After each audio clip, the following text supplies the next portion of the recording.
তো আমি আজকে তোমাদের সাথে শেয়ার করতে চলেছি টেডি বিয়ার থিমের একটা অ্যানিভার্সারি কেক, যেখানে আমি সেমি ফন্ডেন্টের উপর আজকের ভিডিওটা শেয়ার করেছি।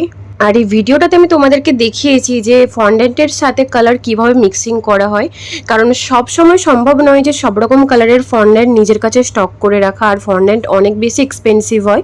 তো কিছু কিছু ডার্ক কালার ছাড়া প্রত্যেকটা কালারই কিন্তু কালার মিক্সিং করে বানিয়ে নেওয়া যায়। যেমন ডার্ক রেড আর ডার্ক ব্ল্যাক কালারটা কিন্তু কোনোভাবেই আসছে না কালার মিক্সিংয়ে, তো ওই দুটো কালার তোমাদেরকে কিনে নিতে হবে। বাকি যেই কালারগুলো পাওয়া যায় লাইট কালারের ওপর সব কিছুই কিন্তু তোমরা ফন্ডেন্টের সাথে কালার মিক্সিং করে বানিয়ে নিতে পারবে। তো আজকে সবার প্রথমে আমি ফিগারগুলো বানিয়ে নেব, তার জন্য সবার প্রথমে আমাকে টেডি বিয়ারটা বানাতে হবে। আর আমার কাছে যেহেতু ব্রাউন কালারের কোনো ফন্ডেন্ট ছিল না, সেজন্য আমি হোয়াইট কালার ফন্ডেন্টের সাথে জেল ব্রাউন কালারটা মিক্স করে নিয়েছি, আর এটা ব্রাউন কালারের একটা ফন্ডেন্ট আমি বানিয়ে নিয়েছি। আর এক এক করে আমি ফন্ডেন্ট দিয়ে টেডি বিয়ারটা বানিয়ে ফেলবো। আর টেডি বিয়ারটা অনেকে অনেক রকমভাবে বানায়, 5-6 রকমের টেডি বিয়ার বানানো যায়, তবে সব থেকে যেটা সহজ আর সব থেকে যেটা দেখতে সুন্দর লাগে আজকে কিন্তু আমি সেটাই তোমাদের সাথে শেয়ার করছি। তোমরা যদি বিগিনার্স হও তারাও কিন্তু এই ভিডিওটা দেখে ইজিলি এই টেডি বিয়ারটা তোমরা বানিয়ে নিতে পারবে। তো এই ভিডিওটাতে কোনো কিছুই কিন্তু আমি স্কিপ করে চলে যাইনি, পুরো ভিডিওটা আমি তোমাদের সাথে ক্লিয়ার শেয়ার করেছি। একটুখানি ভিডিওটাকে ফাস্ট ফরওয়ার্ড করে দিয়েছি যাতে ভিডিওটা বেশি লম্বা না হয়ে যায়। তো সেমি ফন্ডেন্টের যখনই তোমরা কিছু কাজ করবে অবশ্যই কিন্তু 1 থেকে 2 দিন আগে পুরো ফিগারগুলো বানিয়ে নিও আর খুব ভালোভাবে ড্রাই করে নিও। তো এসির নিচে 1 ঘন্টার মতন রেখে দিলে কিন্তু ফিগারগুলো খুব ভালোভাবে ড্রাই হয়ে যায়, অথবা নর্মাল রুম টেম্পারেচারে 1 থেকে 1.5 ঘন্টার মতন ছেড়ে দিলেও কিন্তু খুব ভালোভাবে ড্রাই হয়ে যায়। তো খুব ভালোভাবে ড্রাই করে নেবার পর এয়ারটাইট কন্টেনারের মধ্যে ভরে রেখে দিও। আর এভাবে তুমি এয়ারটাইট কন্টেনারের মধ্যে ভরে রেখে 1 মাস পর্যন্ত ইউজ করতে পারে। মানে ধরো কোনো মডেল তোমার 1 মাস আগে অর্ডার এসেছে কোনো কেকের, তো তোমার মনে হয়েছে যে এই ফিগারগুলো একটু ডিফিকাল্ট আছে, তো আমি একটু হাতে সময় নিয়ে ধীরে সুস্থে বানাবো, তো তোমরা আরামসে 1 মাস আগেও চাইলে বানিয়ে এয়ারটাইট কন্টেনারের মধ্যে রেখে কিন্তু ব্যবহার করতে পারবে। তো আজকের এই কেকটা অর্ডার করেছিলেন একজন দাদা তার উড বি ওয়াইফের জন্য। তো তাদের রেজিস্ট্রির 1 বছর কমপ্লিট হয়ে যায়, যার জন্য এই কেকটা তার ওয়াইফের জন্য আমাকে অর্ডার করে। তো আমি চেষ্টা করেছিলাম যে এই টেডি বিয়ারটাকে একটা ফিমেল লুক দেওয়ার, অ্যাকচুয়ালি মানে মেল ফিমেল তো হয় টেডি বিয়ারে, তো আমি চেয়েছিলাম যে এই টেডি বিয়ারটা দেখেও যেন বোঝা যায় যে এটা একটা মেয়ে টেডি বিয়ার। তো তার জন্য এখানে আমি ব্লাশটা ব্যবহার করেছি। ব্লাশটা তোমরা যে কোনো টেডি বিয়ারে ব্যবহার করতে পারো। অ্যাজ আ ব্লাশ হিসেবে আমি এখানে ব্যবহার করছি পেটাল ডাস্ট। পেটাল ডাস্ট কিন্তু একটুখানি এক্সপেন্সিভ হয়, তবে একবার কিনে নিলে তোমাদের আরামসে 6 থেকে 7 মাস ইজিলি চলে যায়, কারণ এটা অনেক বেশি পিগমেন্টেড আর অনেক কম খরচ হয়। আর তারপরে একটা নন এডিবল ব্ল্যাক কালারের পেন দিয়ে আমি টেডি বিয়ারের পায়ের ছাপগুলো বানিয়ে নেব। তবে এটা বানানোর পর মানে টেডি বিয়ারের লুকটা আরও অনেক বেশি সুন্দর লাগছিল, যেটা তোমরা স্ক্রিনে দেখতেই পারছো। আর তোমরা চাইলে এখানে এডিবল পেনও ব্যবহার করতে পারো, তবে নন এডিবল পেনটা আমার বেশি ভালো লাগে, কারণ এর যে পয়েন্ট এটা অনেক বেশি সূক্ষ্ম হয়, এতে করে ছোটো ছোটো কাজগুলো অনেক ইজিলি করা যায়।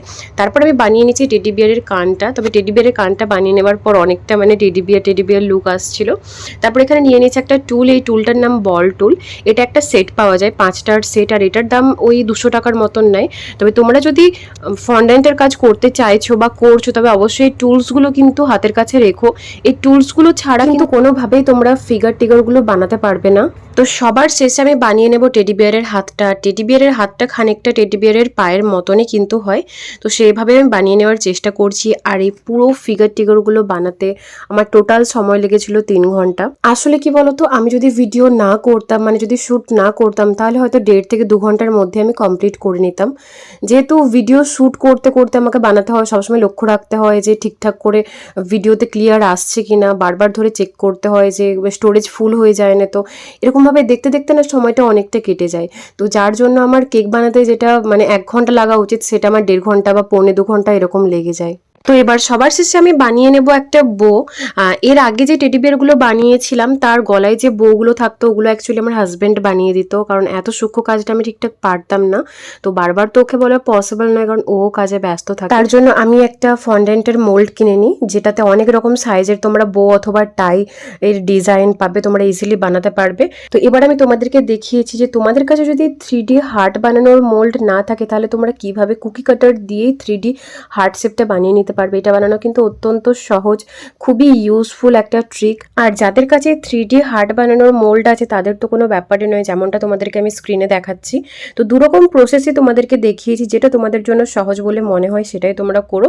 তবে আমি তোমাদেরকে বলবো যে এই হার্ট মানে 3D হার্টের মোল্ডটা কিনে নিও। এটা তোমরা সব রকম কেকে ব্যবহার করতে পারবে, কারণ এখানে অনেক রকম সাইজের 3D হার্ট তোমরা বানাতে পারবে। এটার দাম ওই 120 টাকার মতন নিয়েছিল। তো আজকের কেকটা ছিল 1.5 পাউন্ডের, আর এটা ছিল সেমি ফন্ডেন্টের উপর একটা কাজ, আর এটার ফ্লেভার ছিল রেড ভেলভেট, আর এটার দাম আমি নিয়েছি 850 টাকা। তোমরা তোমাদের লোকেশনস অনুযায়ী টাকাটা কম অথবা বেশিও নিতে পারো। তো দেখো এবার এক এক করে আমি প্রত্যেকটা হার্ট বানিয়ে নিয়েছি খুব সুন্দর। তো এবার আমি নিয়ে নিয়েছি 28 গেজের তার। এই তারগুলো তোমরা যে কোনো র মেটেরিয়াল সব থেকে পেয়ে যাবে। আর এই তারগুলো বেসিক্যালি ব্যবহার করা হয় ফুল বানানোর জন্য বা এই ধরনের কিছু সেমি ফন্ডেন্টের কাজ করার জন্য। এটা তোমরা 26 গেজ, 28 গেজ, 30 গেজ এরকম গেজের তোমরা তার পেয়ে যাবে। এগুলোর এক একটার দাম নিয়েছিল 4 টাকা পিস।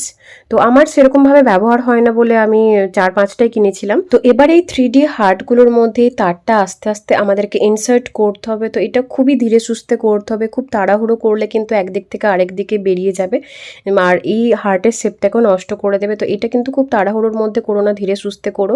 আর এটা অবশ্যই তোমাদেরকে কিন্তু এডিবল গামে মানে এডিবল গ্লুতে কিন্তু ডিপ করে এটা ইনসার্ট করতে হবে, নাহলে কিন্তু খুলে যাবে যখন ফন্ডেন্টটা ড্রাই হয়ে যাবে। তো ফন্ডেন্ট একদিকে আর তার একদিকে হয়ে যাবে। তবে এই ভুলটা কখনোই তোমরা করো না। অবশ্যই প্রত্যেকটা কাজের জন্য তোমরা কিন্তু এডিবল গ্লুটা এখানে ইউজ করো। তো এডিবল গ্লু তোমরা যে কোনো র মেটেরিয়াল সব থেকে পেয়ে যাবে। এডিবল গ্লু একটুখানি এক্সপেন্সিভ হয়, তবে খরচ কিন্তু অনেক কম হয়। তবে তোমরা যদি আমাকে বলো যে এডিবল গ্লুর রেসিপিটা শেয়ার করার জন্য, তবে আমাকে অবশ্যই কমেন্ট করো। আমি তোমাদেরকে মানে শেয়ার করব তোমাদের সাথে যে এডিবল গ্লু তোমরা 3 থেকে 4 টাকা খরচা করে কিভাবে বানাতে পারবে। ইভেন 1 মাস স্টোর করে রেখেও তোমরা ইজিলি ব্যবহার করতে পারবে। তো এই ফন্ডেন্টের ফিগারগুলো আমি কিন্তু একদিন আগেই পুরো বানিয়ে নিয়ে সুন্দরভাবে ড্রাই করে এয়ারটাইট কন্টেনারের মধ্যে রেখে দিয়েছিলাম। আর যেদিন কেকটা অর্ডার ছিল সেদিন সকালবেলাতেই আমি এই পুরো বেসের কাজগুলো করছিলাম। তো এখানে কি হয়েছিল যে স্পঞ্জটা একটুখানি বড় হয়ে গেছিলো, তার জন্য আমি একটা ধারালো ছুরির সাহায্যে হালকা হালকা করে কেটে নিয়ে একটা সুন্দর শেপ নিয়ে এসেছি, যাতে পুরো কেকটা সুন্দর লাগে, শেপটা সুন্দর লাগে। তো সবার প্রথমে আমি কি করেছিলাম যে এখানে একটা ইয়েলো মানে ডার্ক ইয়েলো কালারের ক্রিম দিয়ে কেকটাকে আইসিং করেছিলাম। তো আমার মনে হলো যে ভালো লাগছে না, কারণ কেকের বেসটার কালার যদি খুব পরিমাণে ডার্ক হয়ে যায় আর সেখানে যদি সেমি ফন্ডেন্টের কাজগুলো থাকে না, তো সেমি ফন্ডেন্টের কাজগুলো না পুরো একদম ঢাকা পড়ে যায়, মানে হাইলাইট করে শুধুমাত্র বেসের কালারটা মানে কেকের বেসের কালারটা। তো আমি কি করলাম যে এটা দিয়ে আমি ক্রাম কোটিং করে নিয়েছিলাম। আর তারপরে যখন আমি মেন আইসিং করি তখন আমি কালারটা একদমই লাইট করে দিয়েছিলাম। এতে করে কি হয় বলো তো, যে সেমি ফন্ডেন্টের কাজগুলো অনেক বেশি হাইলাইট হয়, কেকের কালারটা অত বেশি হাইলাইট করে না, যেটা অরিজিনালি আমাদের সবাইকেই করা উচিত। তো পুরো কেকটা খুব ভালোভাবে আইসিং করে নেবার পর তোমাদেরকে দেখাচ্ছি যে প্রত্যেকটা আমার সেমি ফন্ডেন্টের কাজ কিন্তু একদমই রেডি। এবার আমি এক এক করে প্রত্যেকটা সেমি ফন্ডেন্টের কাজ কেকটার উপর খুব সুন্দরভাবে সাজিয়ে ফেলবো। তো সবার প্রথমে এখানে নিয়ে নিয়েছি একটা নন এডিবল লেস। এই লেসটা খাওয়া যায় না, তো এই লেসটার সাহায্যে খুব সুন্দরভাবে চারদিকটা আমি সাজিয়ে নিয়েছি। তারপরে নিয়ে নিয়েছি একটা টপার। এই টপারটা চাইলে তোমরা র মেটেরিয়াল সব থেকেও পেয়ে যাবে, তবে আমি তোমাদেরকে বলবো যে প্রিন্ট আউট করিয়ে নিও, এতে করে খরচটা অনেক কম পড়ে। একসাথে অনেকগুলো বানিয়ে নেবে তো অনেকদিন তোমার চলেও যাবে। আর তারপর আমি নিয়ে নিয়েছি টেডি বিয়ারটা, তারপর একটা ফন্ডেন্টের উপর নেম লিখেছি আমাকে যেটা লিখতে বলা হয়েছিল। তারপর যেই 3D হার্টগুলো বানিয়েছিলাম সেগুলো এক এক করে খুব সুন্দরভাবে আমি সাজিয়ে ফেলবো। আর এই পুরো কেকটা কমপ্লিট হবার পর আমার এতটাই সুন্দর লাগছিল, মানে আমার দিতেই ইচ্ছে করছিল না কাস্টমারকে। আমার মনে হচ্ছিল যে আমি এভাবে ফ্রিজের মধ্যে সাজিয়ে রেখে দিই আর সারাক্ষণ দেখতে থাকি। এত সুন্দর কেক, মানে সেমি ফন্ডেন্ট বা ফন্ডেন্টের কাজ এতটাই সুন্দর লাগে যে যেটা কিন্তু কখনোই তোমরা হুইপড ক্রিম দিয়ে তৈরি করতে পারবে না। তারপর নুরের একটা স্টার নজলের সাহায্যে পুরো বর্ডারটা দুরকম ডিজাইন দিয়ে সুন্দর করে সাজিয়েছি। তারপরে অনেক ধরনের আমি স্প্রিঙ্কল নিয়েছি, আমার কাছে যা যা স্প্রিঙ্কল ছিল হার্ট শেপের প্রত্যেকটা আমি ব্যবহার করার চেষ্টা করেছি। তোমরা তোমাদের মনের মতন করে স্প্রিঙ্কল দিয়ে কেকটাকে ডেকোরেশন করো, তোমাদের কাছে যা যা অ্যাভেলেবেল আছে স্প্রিঙ্কল সেটাই তোমরা ব্যবহার করো। এমন কোনো ব্যাপার নেই যে যেটা আমি ব্যবহার করছি সেটাই তোমাদেরকে ব্যবহার করতে হবে। তো পুরো কেকটা যখন রেডি হয়ে যায় না, তখনও আমার যেন মনে হচ্ছিল যে কিছু একটা মিসিং আছে। মানে আমি বড্ড আমার কাজের ব্যাপারে খুঁতখুঁতে, মানে যতক্ষণ না পর্যন্ত আমার মনে হচ্ছে যে কেকটা এবার কমপ্লিট ততক্ষণ পর্যন্ত আমি মানে ডেকোরেশন করতে ছাড়ি না।